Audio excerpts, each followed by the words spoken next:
আসসালামু আলাইকুম বন্ধুরা, সবাই কেমন আছেন? আজকে নতুন একটা রেসিপি কাঁচা টমেটো দিয়ে আলু দিয়ে মাছ দিয়ে রান্না করব।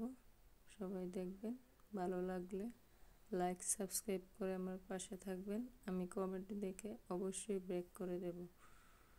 ভালো লাগলে কমেন্টে জানাবেন কেমন লাগলো।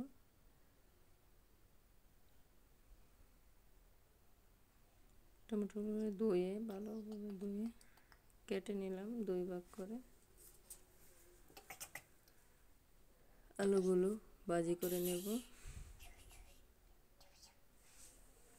ভালো ভাজি হয়ে আসলে হালকা পেঁয়াজটি হালকা ভাজি করতে হবে। তারপরে টমেটোগুলো দিয়ে দেব। টমেটোগুলো দিয়ে হলুদ লবণ দিয়ে ভালো করে একটু লাল হয়ে আসলে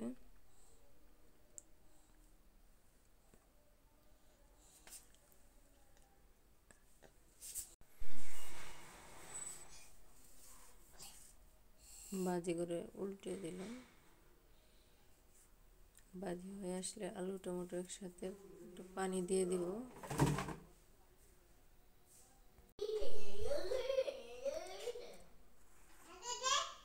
লবণ হলুদ মরিচ ভালোভাবে কষিয়ে নিয়ে